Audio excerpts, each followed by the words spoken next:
واقعہ معراج اولاً سماعت کریں۔ واقعہ معراج یہ ہے کہ ایک مرتبہ حضور پاک صلی اللہ تعالی علیہ وسلم حضرت ام ہانی کے یہاں آرام فرما رہے تھے، تشریف فرما تھے کہ جبریل امین کچھ فرشتوں کے ساتھ تشریف لاتے ہیں۔ جبریل امین کے ساتھ ایک براق ہوتا ہے، ایک سواری ہوتا ہے، اس براق کو حضرت جبریل امین اپنے ساتھ لاتے ہیں اور مکان کے پیچھے باندھ دیتے ہیں، اور جبریل امین جب جاتے ہیں حضور پاک کے پاس، آپ جس کمرہ میں، جس حجرہ میں، جس روم میں آپ آرام فرما رہے تھے، اس روم کا چھت پھٹتا ہے، چھپر ہٹ جاتا ہے، اور جبریل امین وہاں سے تشریف ڈائریکٹ حضور پاک کے پاس تشریف لے جاتے ہیں۔ حضور پاک صلی اللہ تعالی علیہ وسلم کو بیدار کرتے ہیں اور انہیں بتلاتے ہیں کہ آپ کو میرے ساتھ چلنا ہے۔ حضور پاک صلی اللہ تعالی علیہ وسلم دروازہ سے باہر ہوتے ہیں اور جبریل امین اسی پھٹی ہوئی جگہ سے، اسی چھت کے پھٹے ہوئے حصے سے باہر نکلتے ہیں۔ حضور پاک صلی اللہ تعالی علیہ وسلم وہاں سے بیدار ہو کر آتے ہیں، حتیم کعبہ میں لیٹ جاتے ہیں۔ کچھ وقفے کے بعد، کچھ تاخیر کے بعد، چند منٹ اور چند سیکنڈ کے بعد حضرت جبریل امین تشریف لاتے ہیں۔ دیکھا حضور پاک صلی اللہ تعالی علیہ وسلم حتیم کعبہ میں آرام فرما رہے ہیں۔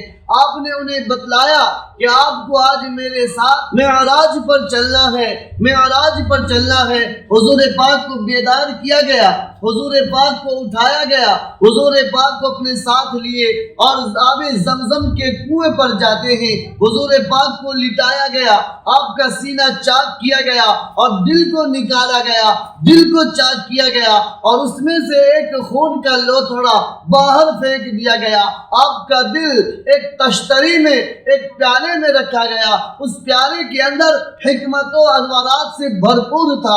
آپ کا دل گویا حکمت اور انوارات سے پر ہو جاتا ہے۔ پھر اس دل کو آب زمزم سے دھو کر اسی جگہ پر پھر نصب کر دیا جاتا ہے، پیوست کر دیا جاتا ہے، ٹانکا لگا دیا جاتا ہے۔ حضور پاک صلی اللہ تعالی علیہ وسلم کو براق نامی ایک سواری پیش کی جاتی ہے۔ آپ اس براق پر سوار ہوتے ہیں، آپ کے پیچھے جبریل امین ہوتے ہیں اور یہ سواری مکہ المکرمہ آب زمزم کے کنویں کے پاس سے روانہ ہوتا ہے، اولاً مدینہ پہنچتا ہے۔ حضرت جبرائیل نے بتلایا یہ آپ کا وطن بننے والا ہے، آپ ہجرت کر کے اس مقام پر تشریف لانے والے ہیں، لہذا 2 رکعت نماز آپ ادا کیجئے۔ حضور پاک نے 2 رکعت نماز ادا کی، یہاں سے آپ کی سواری روانہ ہوتی ہے اور حضرت عیسیٰ علی نبینا علیہ السلام کی جائے پیدائش پر پہنچتی ہے اور آپ وہاں پر اتر کر 2 رکعت نماز ادا کرتے ہیں۔ پھر آپ کی سواری حضرت آدم علی نبینا علیہ السلام کی جائے پیدائش پر جاتی ہے، آپ وہاں پر بھی 2 رکعت نماز ادا کرتے ہیں۔ پھر آپ حضرت شعیب علی نبینا علیہ السلام کے بستی یعنی مدین تشریف لے جاتے ہیں، وہاں پر بھی آپ نے 2 رکعت نماز ادا کی ہے۔ پھر آپ وہاں سے آپ کی سواری روانہ ہوتی ہے، بیت المقدس پہنچتی ہے۔ حضرت جبرائیل نے براق کو بیت المقدس کے دیوار سے باندھا، کھوٹے اور کھمبے سے باندھ دیا اور وہاں پر پہلے سے تمام انبیاء کرام حضور پاک کے استقبال میں ہیں، حضور پاک صلی اللہ تعالی علیہ وسلم کے احترام میں پہلے سے کھڑے ہیں۔ حضور پاک صلی اللہ تعالی علیہ وسلم جب بیت المقدس پہنچتے ہیں تو سب سے پہلے آگے بڑھ کر حضرت آدم علی نبینا علیہ السلام آگے بڑھتے ہیں اور سلام پیش کرتے ہیں۔ سلام شوق عرض کرنے کے بعد آپ نے مختصراً خطبہ دیا، اس کے بعد صف بندی کی جاتی ہے، تمام انبیاء کرام سب میں کھڑے ہو جاتے ہیں، حضور پاک بھی سب میں کھڑے ہیں، ہر ایک انتظار میں ہے، ہر ایک انتظار میں ہے کہ کون آگے بڑھتا ہے۔ جبریل امین آگے بڑھتے ہیں، حضور پاک کے دست مبارک کو احترام کے ساتھ، پیار کے ساتھ، محبت کے ساتھ تھام کر آپ کو فرماتے ہیں کہ اے محمد رسول اللہ آپ امامت فرمائیے۔ یہیں سے آپ کو امام الانبیاء کا لقب ملا۔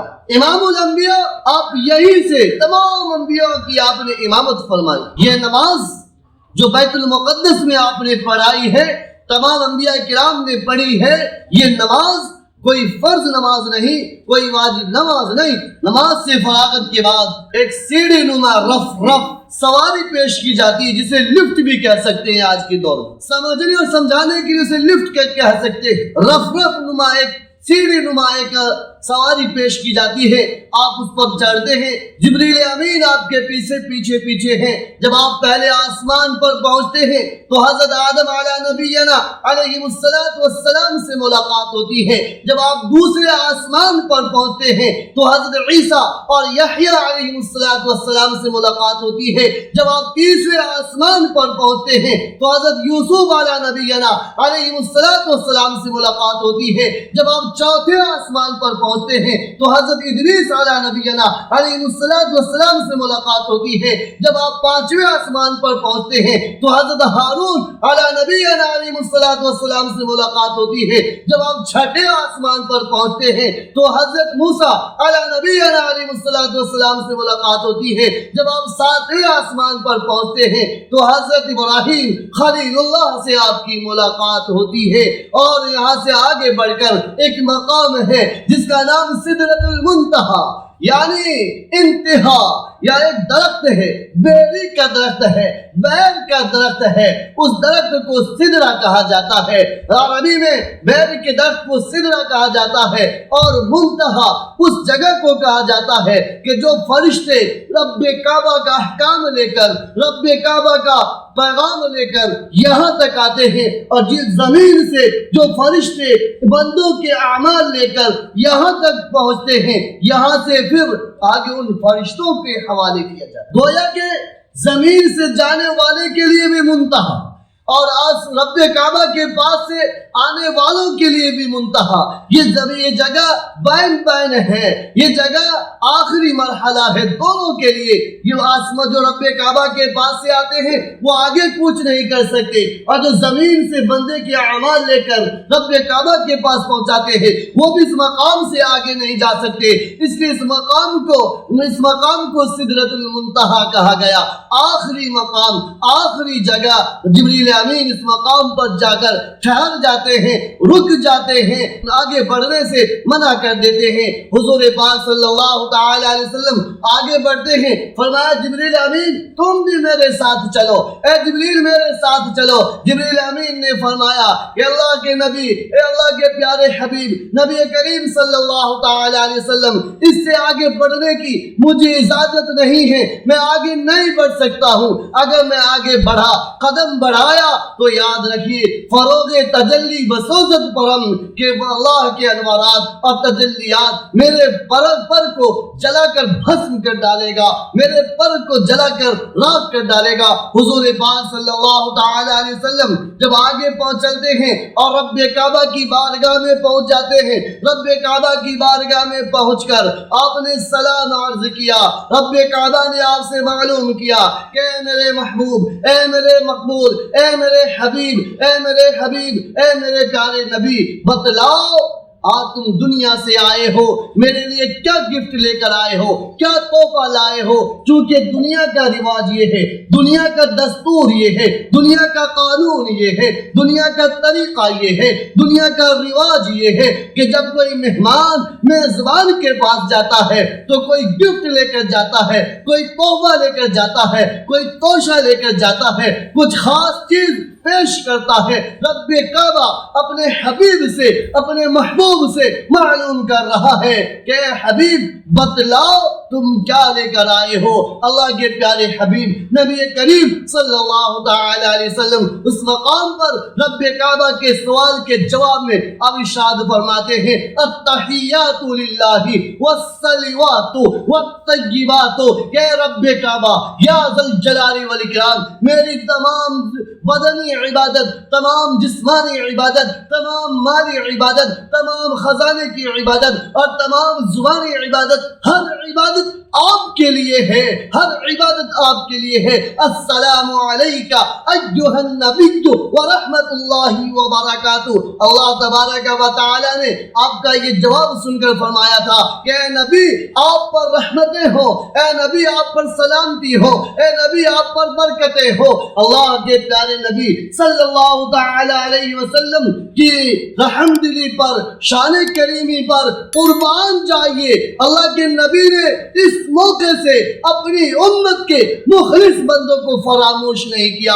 آپ نے فرمایا السلام علینا وعلی عباد اللہ الصالحین، کہ اور سلامتی ہو آپ کے اس بندے پر جو صالحین بندے ہیں، جو مخلصین بندے ہیں، جو اللہ کے احکام کو، جو نبی کے طریقے کو گلے سے لگانے والے ہیں، سینے سے لگانے والے ہیں۔ عزیزان گرامی قدر، اللہ کے پیارے نبی نے اپنے صالحین بندوں کو، اپنے صالحین امت کو اس وقت بھی فراموش نہیں کیا ہے۔ عزیزان گرامی قدر، واقعہ معراج کے متعلق چند باتیں آپ کے سامنے پیش کرنی ہے۔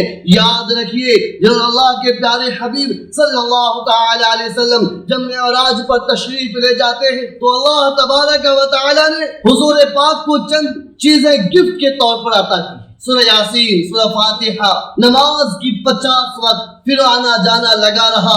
موسیٰ علیہ السلام بیچ میں تخفیف کے لیے درخواست کرواتے رہے، اللہ کے نبی لوٹ لوٹ کر جاتے رہے، حتیٰ کہ 5 وقت کی نمازیں آپ کے اوپر فرض کی گئی ہیں۔ اور سورہ بقرہ کا آخری چند آیتیں اور سورہ حشر کی آخری چند آیتیں یہ آپ کو معراج کے وقت میں دی گئی تھی۔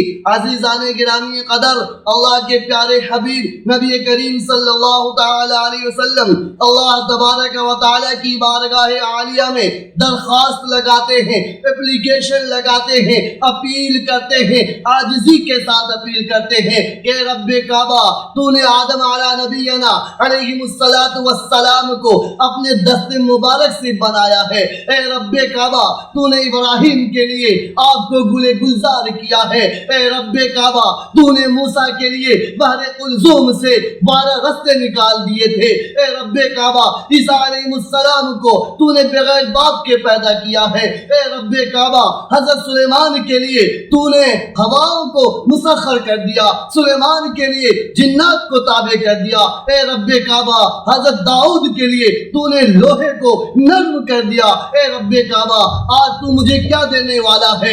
آج تو مجھے کیا عطا کرنے والا ہے؟ آج مجھے تو کیا عطا کرے گا؟